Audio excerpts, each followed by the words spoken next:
श्रवण कुमार कथा। पौराणिक युग में शांतनु नामक एक सिद्ध साधु थे, जिनकी पत्नी भी एक सिद्ध धर्म परायण नारी थी। कहानी उस समय की है जब शांतनु और उनकी पत्नी बहुत वृद्ध हो चुके थे और उनकी आँखों की रोशनी भी चली गई थी।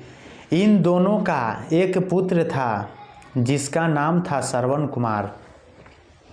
श्रवण कुमार बहुत ही सरल स्वभाव का व्यक्ति था। माता पिता के लिए उनके मन में बहुत प्रेम एवं श्रद्धा थी।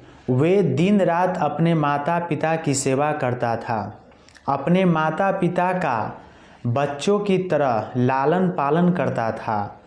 उसके माता पिता भी स्वयं को गौरवशाली महसूस करते थे और अपने पुत्र को दिन रात हजारों दुआएं देते थे।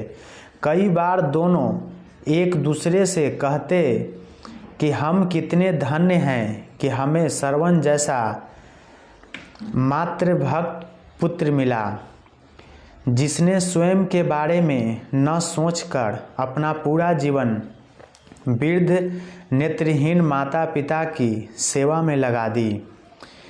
इसकी जगह कोई अन्य होता तो विवाह के बाद केवल स्वयं का हित सोचता और बूढ़े नेत्रहीन माता पिता को कहीं छोड़ आता और खुशी से अपनी जीवन व्यापन करता।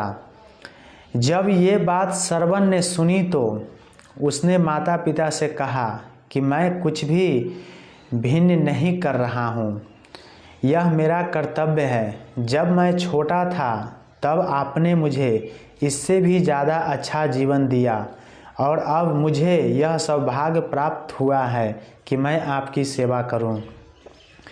आप दोनों जो भी इच्छा रखते हैं मुझे कहें, मैं उन्हें अवश्य पूरा करूंगा। तब शांतनु और उनकी पत्नी कहते हैं, पुत्र श्रवण, हम दोनों की आयु बहुत हो चुकी है, अब जीवन का कोई भरोसा नहीं है। किसी भी समय हमारी आंखें बंद हो सकती है।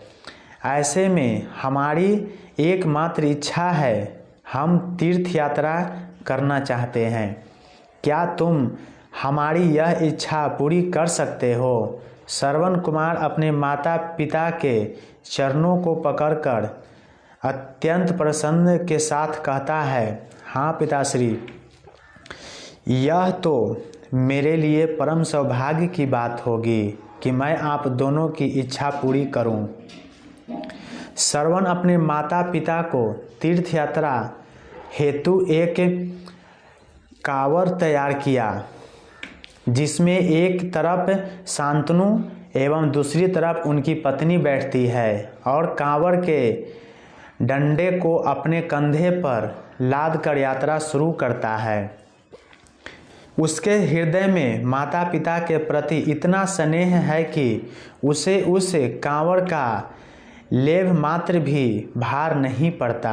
अपने पुत्र के इस कार्य से माता पिता का मन प्रसन्न से भर उठता है और वे पूरे रास्ते अपने पुत्र श्रवण को दुआएं देते चलते हैं। तीर्थ करते समय जब वे तीनों अयोध्या नगरी पहुँचे तब माता पिता श्रवण से कहते हैं कि उन्हें प्यास लगी है। श्रवण कांवड़ को जंगल में रखकर हाथ में पत्तों का पात्र बनाकर सरयू नदी से जल लेने जाता है। उसी समय उन वन में अयोध्या के राजा दशरथ आखेट पर निकले थे और उस घने वन में वह हिरण को शिकार बनाने के लिए उसके पीछा कर रहे थे। तभी उन्हें घने जंगल में झाड़ियों के पार सरयू नदी से पानी के हलचल की आवाज़ आती है। उस हलचल को हिरण के पानी पीने की आवाज़ समझकर महाराज दशरथ शिकार के उद्देश्य से तीर चला देते हैं।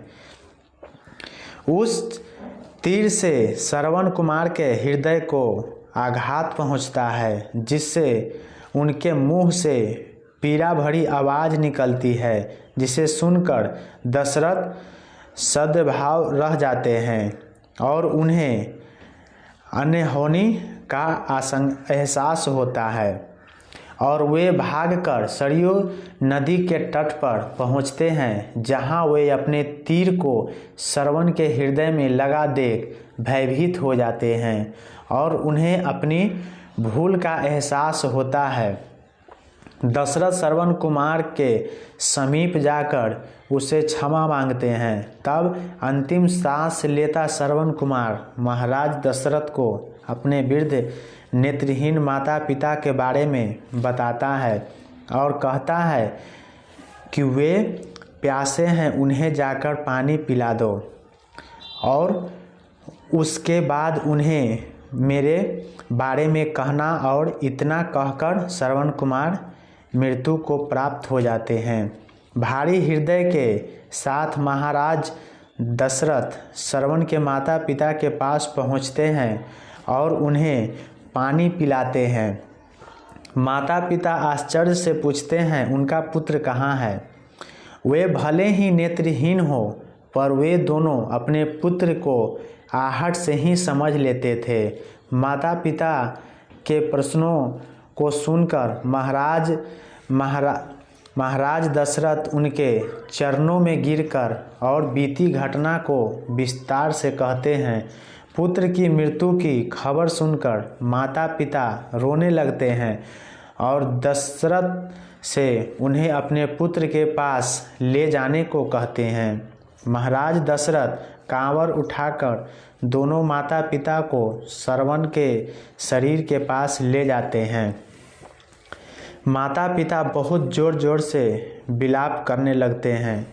उनके विलाप को देखकर महाराज दशरथ को अत्यंत ग्लानि का आभास होता है और वे अपनी करनी का क्षमा याचना करते हैं। लेकिन दुखी पिता शांतनु महाराज दशरथ को श्राप देते हैं कि जिस तरह मैं शांतनु पुत्र वियोग में मरूंगा, उसी प्रकार तुम भी पुत्र वियोग में मरोगे। इतना कहकर दोनों माता पिता अपने शरीर को त्याग मृत्यु को प्राप्त हो जाते हैं।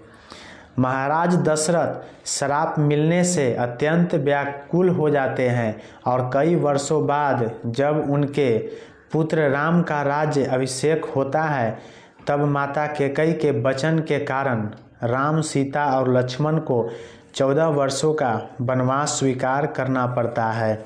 और इस तरह महाराज दशरथ की मृत्यु भी पुत्र वियोग में होती है। अपने अंतिम दिनों में उन्हें शांतनु के कहे शब्द याद आते हैं और वे राम के वियोग में शरीर त्याग देते हैं।